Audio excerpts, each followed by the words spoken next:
같이 하나님 말씀을 보겠습니다. 자, 사도행전을 펴주시기 바랍니다. 사도행전 14장입니다.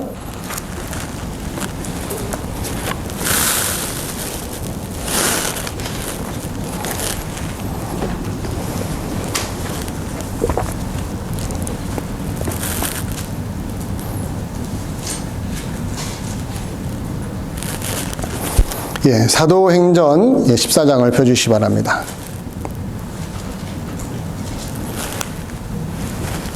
오늘 말씀 사도행전 14장 8절부터 10절까지 말씀 우리 같이 보겠습니다. 한 절 제가 8절 읽고 여러분들 9절 읽고 10절은 함께 읽겠습니다. 제가 먼저 말씀을 읽습니다. 루스드라에 발을 쓰지 못하는 한 사람이 있는데 나면서 걷지 못하게 되어 걸어본 적이 없는지라.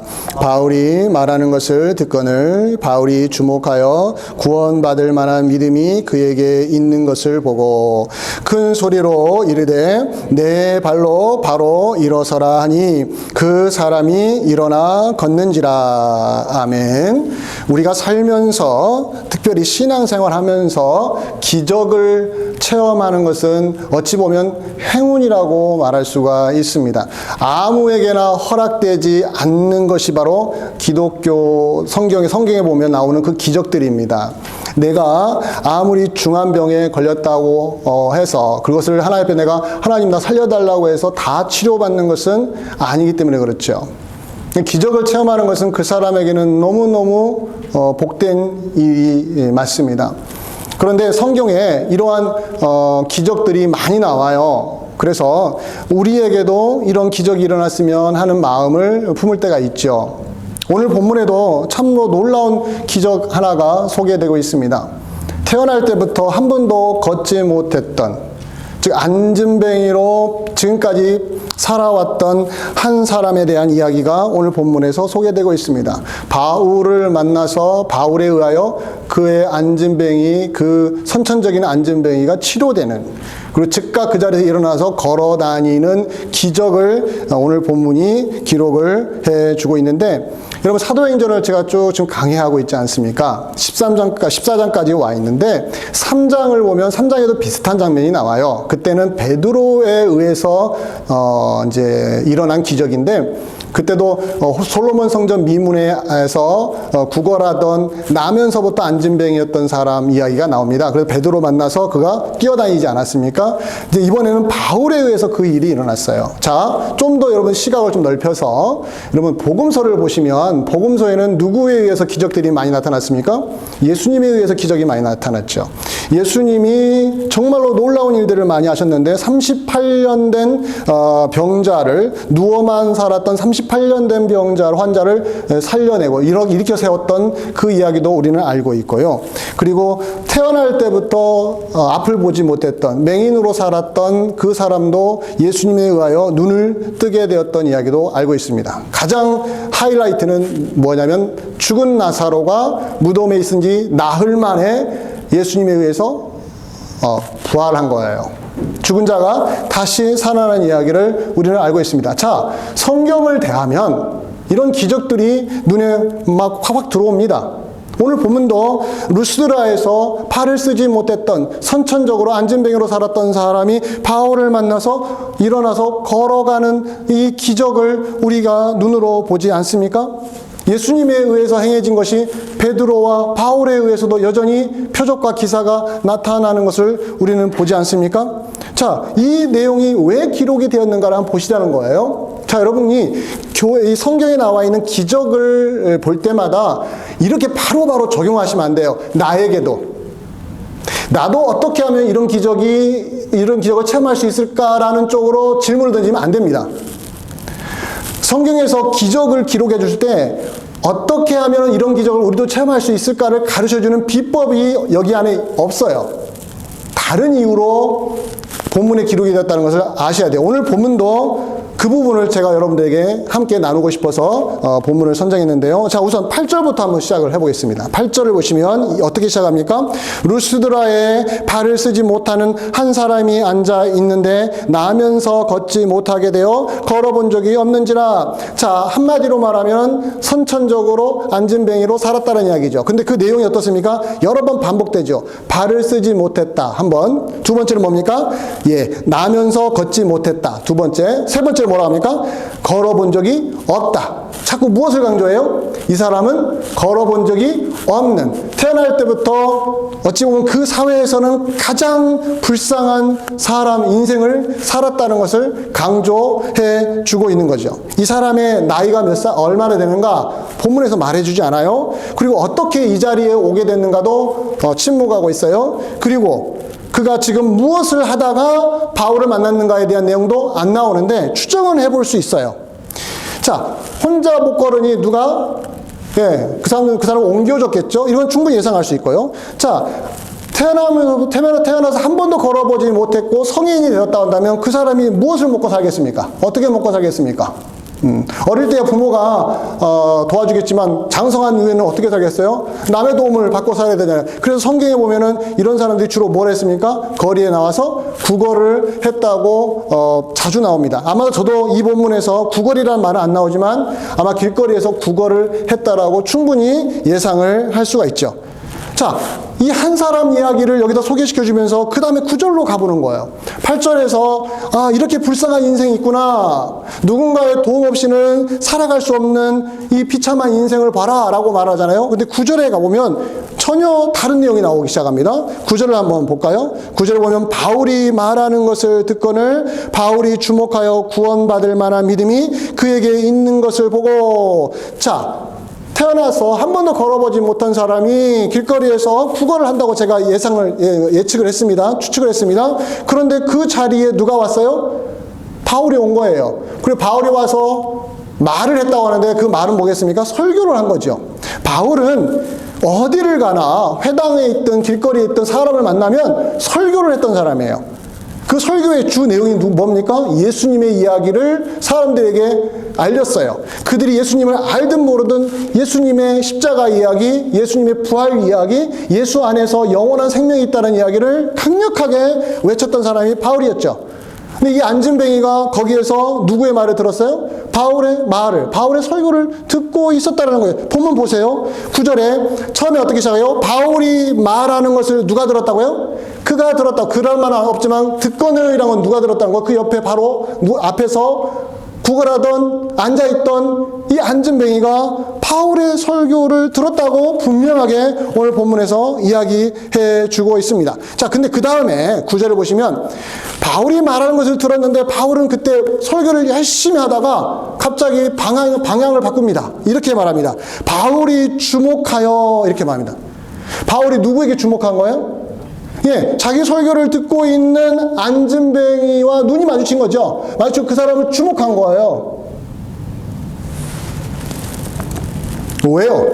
왜 갑자기 설교하다가 그 한 사람에게, 안진뱅이 그 한 사람에게 초점을 맞추고 그에게 주목을 했을까요? 오늘 9절에도 나옵니다. 그에게 뭐가 있었어요? 구원받을 만한 믿음이 있다는 것을 보았다고 말합니다. 분명히 오늘 본문 성경에 그렇게 해주고 있어요. 바울이 설교를 하다가 누군가 눈을 마주쳤는데 그 사람에게서 무엇이 있음을 확인한 거예요? 믿음이 있음을. 근데 어떤 믿음이라고 그래요? 구원받을 만한 믿음. 그래서 이걸 어떻게 말하면 고침받을 만한 믿음이라고 번역하는 사람도 있고, 아니 말 그대로 구원받을 만한 믿음이라고 번역하는 사람도 있는데, 여기서는 구원받을 만한 믿음이 그 안에 있음을 눈으로 확인하고 보았다고 말해주고 있어요. 저는 바로 여기에서 이 말씀을 묵상하다가 이거구나 라는 마음으로 오늘 설교를 준비한 거예요. 저는 여기에서 이런 질문을 던져봤습니다. 이 안진뱅이가 어떻게 믿음을 갖게 되었는가? 그럼 여러분 속으로 한번 답을 해보십시오. 어떻게 이 사람이 믿음을 갖게 되었을까요? 이 사람은 지금 뭐하고 살아서 이 안진뱅이로서 누구 도움 없이는 옆에 가지도 못하는 사람 아닙니까? 어떻게 이 자리에 오게 되었겠습니까? 여기서 제가 여러분들에게 추측했잖아요. 예, 구걸하고 있었다고요. 근데 근데 그에게 믿음이 있음을 바울이 눈으로 봤다라고 말합니다. 자, 그러면은 어떻게 이 사람에게 이 믿음이 생겼을까? 언제 생겼을까? 이 질문이 생기잖아요. 오늘 본문에서 힌트가 나와요. 자, 본문 9절의 흐름을 보시면 바울이 설교하고 있었고 그는 그 설교를 어떻게 했다고 했어요? 듣고 있었고 그 다음에 바울이 그 사람을 주목해 보면서 하는 말이 뭐예요? 이 사람에게 구원받을 만한 믿음이 있다는 것을 보았다고 말하잖아요. 여러분, 성경은 하나님의 말씀입니다. 성령의 감동으로 쓰여진 책이에요. 아무렇게나 막 쓴 것이 아닙니다. 여기에는 전후 맥락이 있는 거예요. 의도적으로 이렇게 아주 요약적으로 썼지만 여기에서 우리랑은 보게 하는 겁니다. 바울의 설교를 듣고 있을 때 뭐가 생겼다는 거예요? 믿음이 생겼다고요. 여러분 확신하십니까? 에이, 뭐 그냥 원래부터 가지고 있었지. 이렇게 하면 성경 제대로 못 보는 거예요. 예. 이게 은혜 못 받는 사람은 꼭 성경을 이렇게 삐딱하게 봐요. 성경 볼 때마다 짜증나고 화가 나고 말도 안 된다고 하고 성경 덮어버리는 거예요. 근데 믿음의 눈으로 보면요, 이거구나 하고 손뼉을 치게 되는 거예요. 감탄사가 나오는 거예요. 이거지, 이것 때문에 여기다 기록했지 라는 마음이 내 마음에 확 밀려오면 어떻습니까? 내가 질문을 던져보는 거죠. 어떻게 던져보는 거예요? 나는 과연 하나님 말씀을 듣는 가운데 믿음이 생겼는가? 내가 매주마다 주일날 와서 말씀을 듣고 있는데 그 말씀을 들을 때 내 마음에 진짜 이 믿음이 있는가? 이 질문을 던져야 되지 않겠습니까? 바로 그 이야기 해주고 있는 거예요. 언제 믿음이 생겼다고요? 어떻게 믿음이 생겼다고요? 바울의 설교를 듣다가 믿음이 생긴 거예요. 하늘 뚝 떨어진 거나 그가 막 개발해서 만드는 게 아니에요. 말씀을 듣는데 그 말씀이 그 안으로 들어가서 어떻게 해요? 작동을 한 거죠. 그래서 그 마음에 변화를 일으킨 거예요. 여러분, 설교를 듣는 중에 예수님을 믿는 믿음이 생겼다는 겁니다. 이거 우습게 보면 안 돼요. 설교를 듣다가 믿음이 생길 수 있다는 걸 여러분들이 매 설교를 들을 때마다 마음에 소망을 품고 있어야 된다는 거예요. 여러분, 설교가 갖고 있는 매력이 있습니다. 결국은 목사님이 설교하니까 목사님의 위신을 높이려고, 목사님의 권위를 높이려고 설교를 강조하는 거 아닌가? 아닙니다. 이 강단에서 누가 설교하든 간에 설교자로 세움받아서 말씀을 증거할 때는 그 말씀은 누구의 말씀이 돼야 돼요? 하나님 말씀이 돼야 되고, 그리스도의 말씀이 돼야 되고, 성령의 말씀이 돼야 되는 거예요. 거기에서 벗어나서 인간적인 말하면 그건 설교가 아닙니다. 강의하는 거죠. 설교는 하나님 말씀이 증거되는 거예요. 그 말씀이 증거되었을 때에 무슨 일이 벌어져요? 듣는 사람 마음에 믿음이 생길 수 있다라는 것을 우리가 확신을 해야 한다는 거예요. 제가 왜 이걸 강조하냐면 설교 중에 최고의 기적이 뭐냐? 병자가 낫는 게 아닙니다, 사실은. 기적이 일어나는 게 아니에요. 우리는 자꾸 그런 데다 포커스를 맞추는데 그렇지 않습니다. 설교 중에 최고의 기적은 뭐냐면 듣는 사람 마음 안에 예수 그리스도를 믿는 믿음이 확 들어가는 거예요. 말씀을 듣다가 내 마음에 뭔가 변화가 일어나는 겁니다.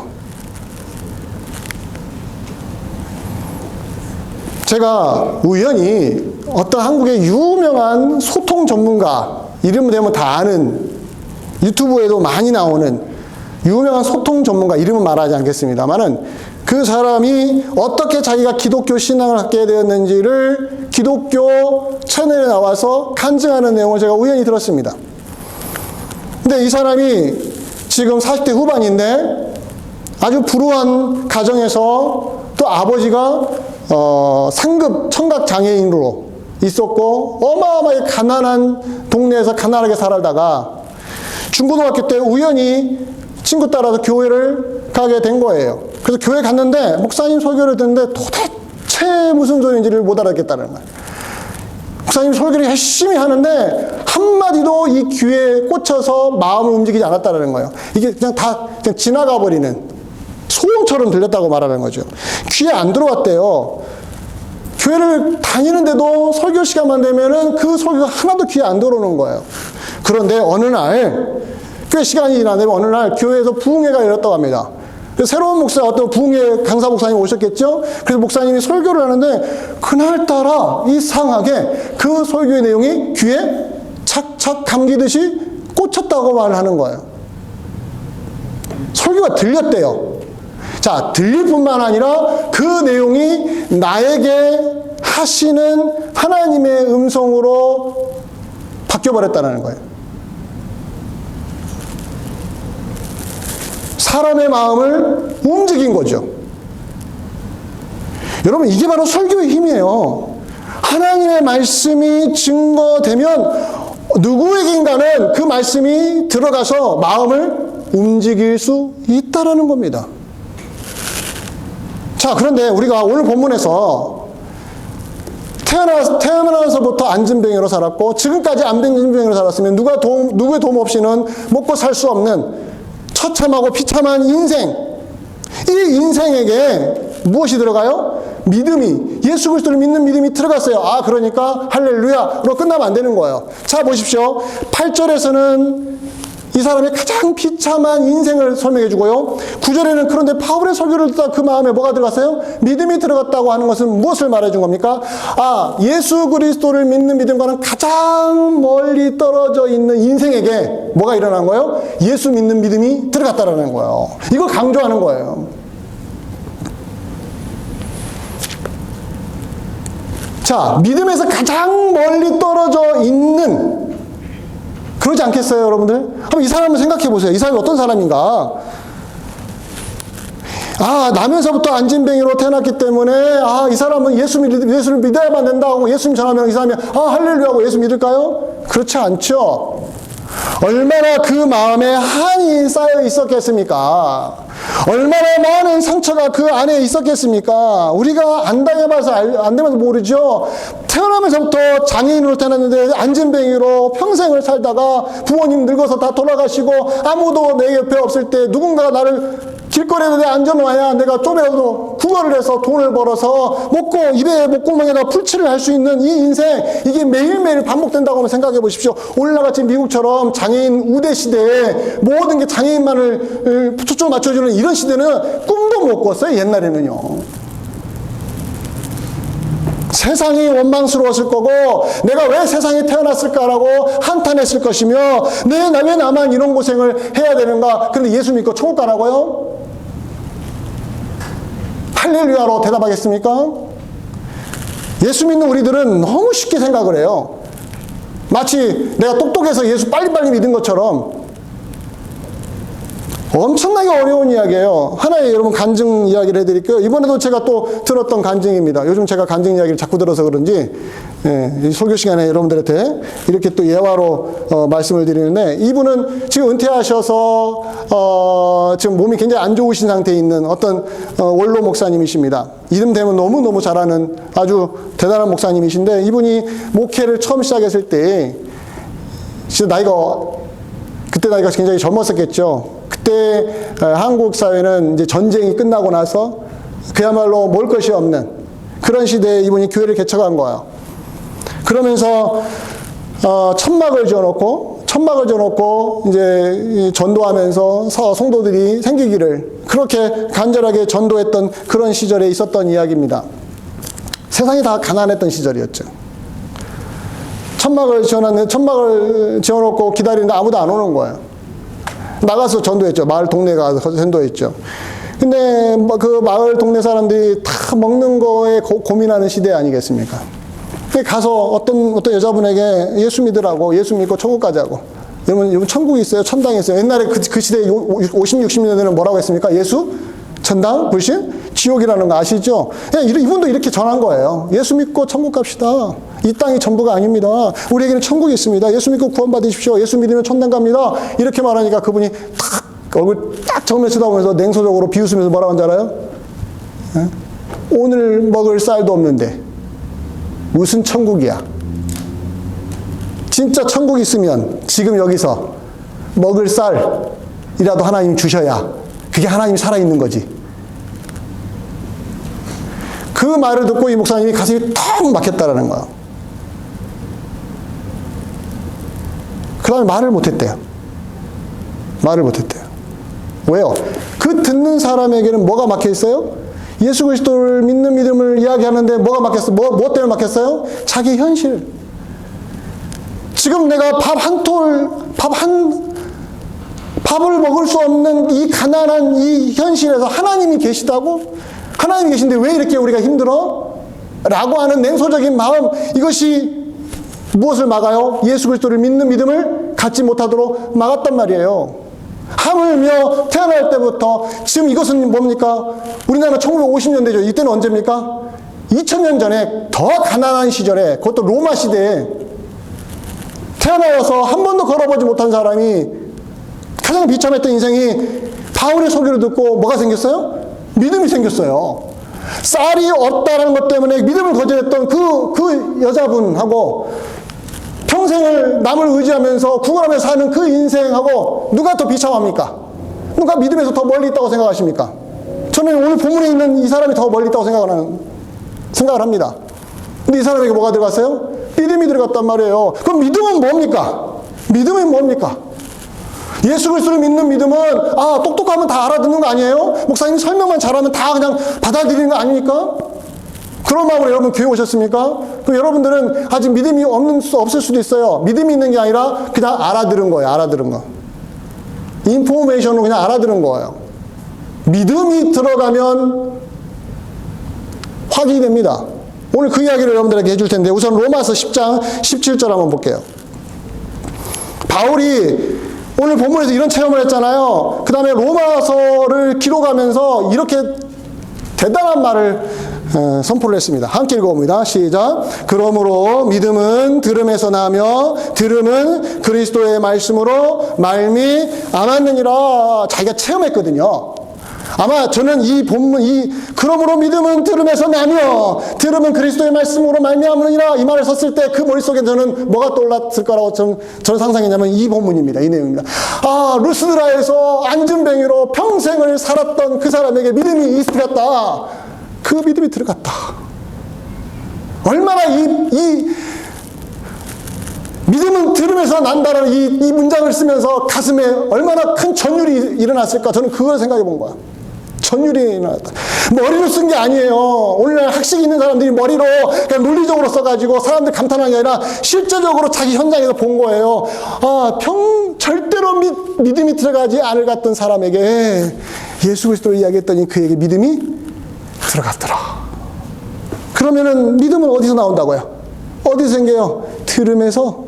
그럼 들으면 뭘 들어야 돼요? 세상 이야기들이, 우리 인생 이야기, 우리가 얼마나 고달프게 살았는 이야기, 이런 얘기 들어서는 절대 안 들어갑니다. 믿음이 그리스도의 말씀을 들어야 그 안으로 들어갑니다. 자, 그런데 오늘 로마서 10장 17절 읽었잖아요. 그 16절에 무슨 이야기가 나온잖아요. 그 부분을 연결해서 읽어보면 더 기가 막힌 이야기가 나와요. 자, 16절에 뭐라고 합니까? 같이 읽어봅니다. 시작. 그러나 그들이 다 복음을 순종하지 아니하였도다. 이사야가 이르되 주여 우리가 전한 것을 누가 믿었나이까? 이사야 이야기를 끄집어보면서 바울이 한 이야기예요. 바울이 복음을 증거하자마자 사람들이 막 뒤집어져가지고 할렐루야하고 아멘, 왜 인자 오셨습니까? 바울 선생님 왜 인자 오셨습니까? 이렇게 환영한 게 아니에요. 대부분 다 뭐라고 했어요? 돌 던지고 비난하고 냉소적이고 순종하지 않았어요. 누가 우리가 전한 복음을 들었습니까? 이사야 이야기를 가지고 와서 바울이 표현한 거예요. 그게 16절이에요. 근데 17절가 뭐라고 합니까? 다시 17절로 가면은 그러므로 믿음은 어떻게 나와요? 들으면서 난다고요. 그럼 우리를 그러죠. 아니 이렇게 예수 그리스도 이야기를 많이 하고 많이 들려줬는데도 누가 우리가 전한 이야기를 들었습니까? 누가 믿었습니까? 라고 하는 이런 냉소적인 현실에서 답이 나와야죠. 뭐라고 나와요? 그러므로 믿음은 들으면서 나오지 않습니다. 이게 맞는 말이죠. 믿음은 들으면서 나오는 게 아니에요. 이렇게 말해야 되죠. 그런데 뭐라고 합니까? 누가 우리가 전한 이야기를 믿었습니까? 다 냉소적으로 반응하고 이렇게 비웃습니다. 그러므로 믿음은 들으면서 납니다. 얼마나 반전입니까? 반전이. 이런 반전이 어디 있어요? 교회에 저는 이것이 있어야 된다고 보는 거예요. 오늘날 우리가 사는 세상, 살기 좋은 세상, 먹는 거 차고 넘치는 세상, 우리는 미국이라는 사회에 살고 있기 때문에 그걸 더 많이 누리는 세상. 그러나 그 세상이 교회를 바라보고 예수 그리스도를 바라보는 시각이 어떠한지 여러분들 보셔야 되는 거예요. 얼마나 냉소적이고 얼마나 비웃는지 모릅니다. 여러분, 예수 믿으라고 말하면요, 에이, 기독교인들은 다른 종교를 인정하지 않아, 다른 종교에는 구원이 없다고 하면서 예수만 믿으라고 그래, 이기적인 종교라고 비웃는 소리 여러분 안 들리십니까? 예수님 믿으면 천국에 들어간다고 하면 천국이 어디 있어? 이 미국이 천국이지. 헛망명한 소리 하지 마. 돈이 있어야 천국이지. 건강해야 천국이지. 이렇게 병들고 나간 사람들이 예수 믿고 천국 간다고? 그런 천국은 쓸데없어 라고 비웃는 소리 안 들리십니까? 사람 현혹시키지 말라는 거예요. 천국을 만들어 놓고는 뻥쟁이처럼 미국에서 사는 거 그 행복도 모르면서 문 천국 하냐고 이렇게 비웃는 소리 안 들리십니까? 세상의 목소리가 그래요. 그런데 우리는 어떻게 말해야 돼요? 그러므로 믿음은 어디서 나온다고요? 들음에서 나온다고요. 그럼 무엇이 들려져야 됩니까? 이런 비웃는 예수 이야기를 비웃는 세상 속에, 천국 이야기를 비웃는 세상 속에 예수 그리스도의 말씀을 계속 들려줘야 되지 않겠습니까? 그래서 바울은 거세게 사람들이 저항을 해올수록 더 깊이 들어가서 누구 이야기했어요? 자기 이야기 안 했어요. 그리스도 이야기한 거예요. 자, 오늘날 교회가 이 싸움을 하고 있는 겁니다. 목회자들은 다 이 싸움을 해야 되는 것입니다. 근데 목회자가 여기에 져가지고 사람들 귀를 즐겁게 해주고 사람들의 마음을 편안하게 해준다고 도덕적인 설교만 하고 이런 소리를 들려 왜 내가 교회 오겠습니까? 여러분 TV 채널 틀어보십시오. 얼마나 위대한 놀라운 사람들이 말을 많이 합니까? 심리치료 이야기, 마음의 위로 이야기만 듣고 싶어서 오늘 설교를 듣는데 마음의 위로가 돼. 근데 그 마음의 위로가 예수 만나서 위로가 된 게 아니라 내 마음 알아줘서 위로가 됐다고 하면 그건 꽝이에요, 꽝.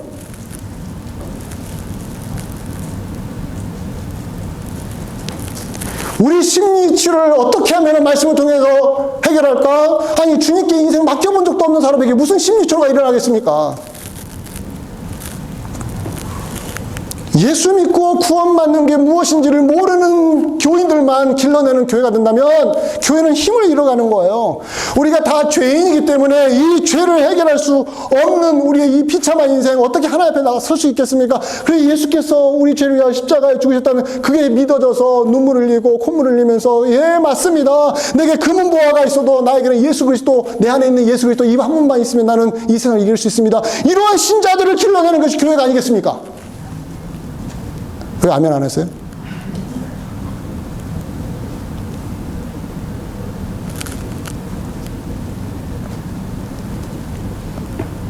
믿음이 어떻게 들어가고 그 믿음이 들어가면 사람이 어떻게 바뀌는지에 대한 이야기는 신문을 하면서 온통 다 세상 이야기로 점철되고 있는 이 교회의 이 설교의 현실을 여러분들 보셔야 한다는 거예요.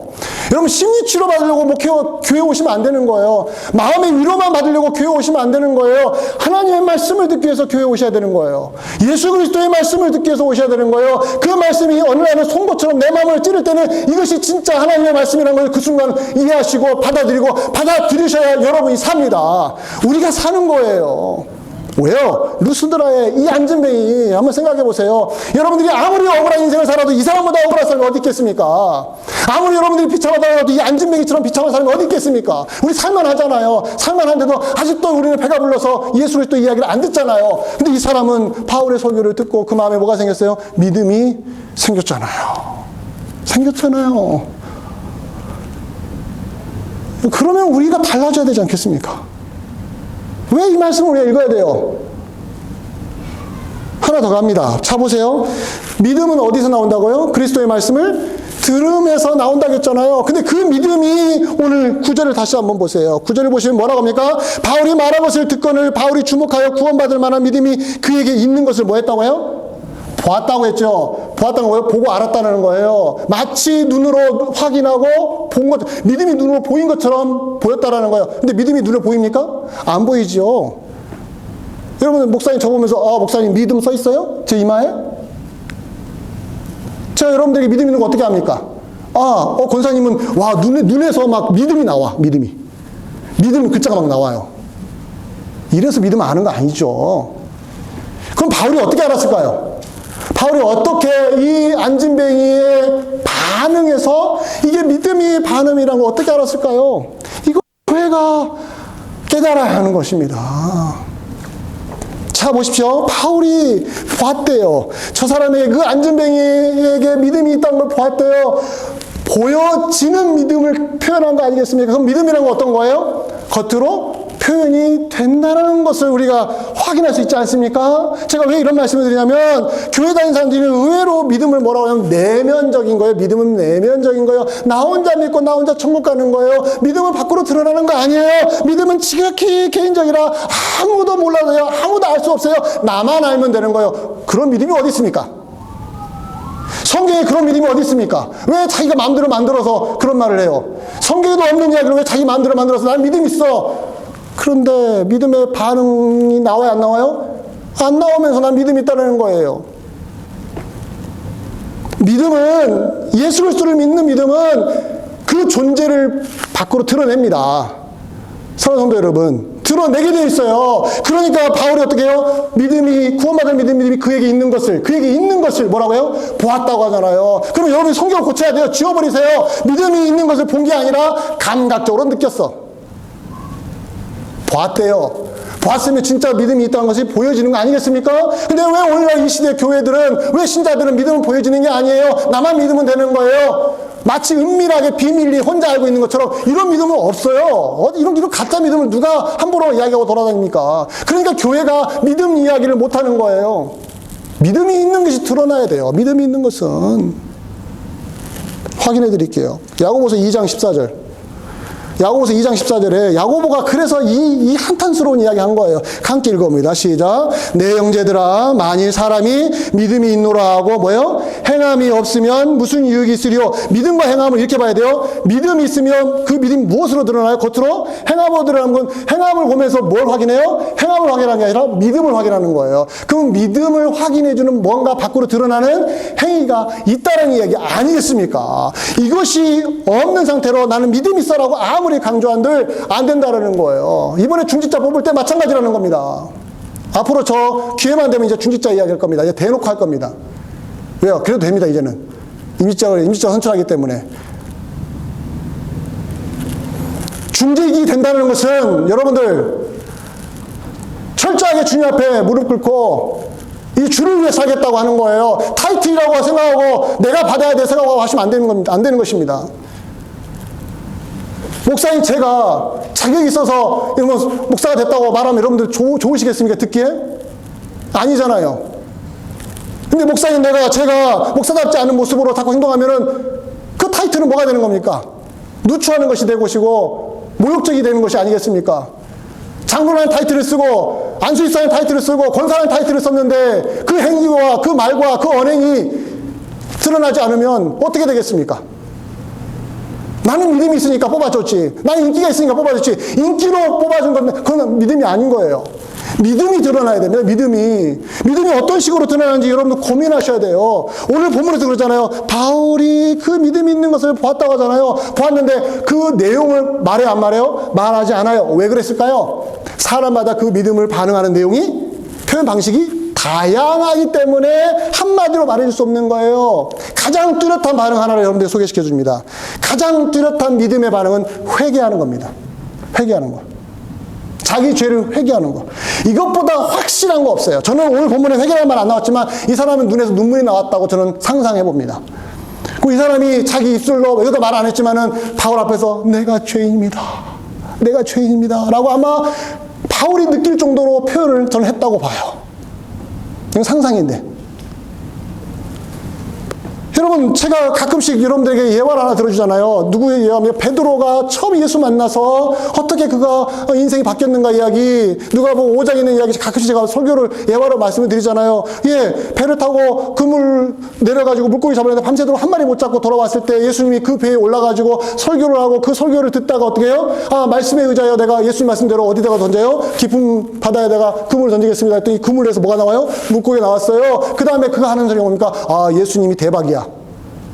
예수님만 붙잡으면 내 인생 이제 끝난 거야. 대단한 거야. 이렇게 안 갔어요. 그 앞에 무릎을 탁 꿇었어요. 그 다음에서 이렇게 말합니다. 5장 8절. 누가복음 5장 8절. 같이 한번 읽어봅니다. 시작. 시몬 베드로가 이를 보고 예수의 무릎 아래에 엎드려 이르되 주여 나를 떠나소서 나는 죄인으로소이다. 누가 시키지도 않았어요. 이렇게 교육받지도 않았어요. 그런데 예수님을 진짜 알게 되고 믿게 되니까 제일 먼저 하는 방법이 뭡니까? 아, 이런 물고기를 잡게 해준 예수님 인생 붙잡고 예수님 붙잡고 나 살면 이제는 내 경제적으로 난 문제가 없어. 이렇게 말한 게 아니라 무릎을 탁 꿇고 나를 떠나세요. 떠나라고 하면 안 되죠. 붙잡아야지. 예수님이 내 인생이 대박인데 왜 떠나라고 그래요? 안 떠나게 해야죠. 근데 뭘 알았어요? 뭘 봤어요? 나는 죄인입니다. 아니 생뚱맞게 한번 생각해 보세요. 물고기 잡힌 것과 내가 죄인 건 무슨 상관이에요? 무슨 상관이에요? 그러나 예수 그리스도를 믿는 믿음이 들어가면 그가 어떤 상황에서 예수 믿든 간에 반응이 어떻게 나와요? 그 앞에 무릎 꿇고 내가 죄인입니다. 나는 가치가 없는 사람입니다. 예수님 만나니까 내 인생이 이렇게 별볼일 없고 이렇게 추한지 내가 알았습니다 하고 그 앞에 무릎을 꿇고 나를 떠나세요. 그런다고 주님이 떠나시겠습니까? 아니죠. 이제 너는 내 사람이다. 이렇게 나오시겠죠. 왜요? 죄인인 걸 아니까. 사랑하는 성도 여러분, 믿음은 들음에서 나요. 예수 그리스도의 말씀을 들어야 됩니다.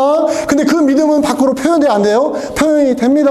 그 표현되는 최고의 모습이 뭐예요? 회개하는 거예요. 그러면 나 예수 믿기 전에 나 처음 예수 믿을 때 회개했으니까 나 회개 다 했어. 이건 가짜 신앙인이에요. 처음 예수 믿고 예수 회개했잖아요. 그럼 평생 동안 뭐 어떤가요? 회개하는 인생을 사는 거예요. 더 예수님을 알아갈수록 내가 얼마나 부족한 사람인지 아는 건데요. 어떻게 고개를 뻣뻣하게 들고 예수님 앞에 나옵니까? 내가 신앙생활 15년 차야, 20년 차야, 이거 자랑하라고 교회에서 그분에게 직분해서 주는 게 아닙니다. 진짜 주님 앞에 무릎 꿇고 회개하고 하나님, 나 같은 사람이 어떻게 주 앞에 쓸 수 있겠습니까? 주님 떠나세요. 나 괜찮습니다. 그런 분에게 주어져야 교인들도 보면서 뭐라고 합니까? 그래, 줄만한 사람에게 줬다. 줄만한 사람에게 줬다. 이러지 않겠습니까? 나의 영적인 상태를 확인하라는 거야.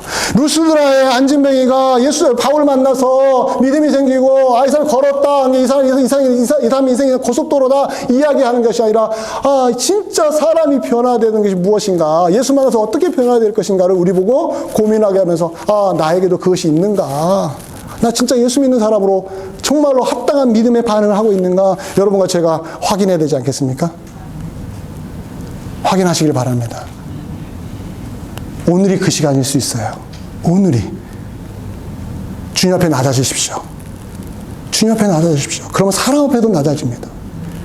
난 주님 앞에 낮아지는데 사람 앞에서 교만하면 그건 교만한 거예요. 사람 앞에서 낮아지십시오.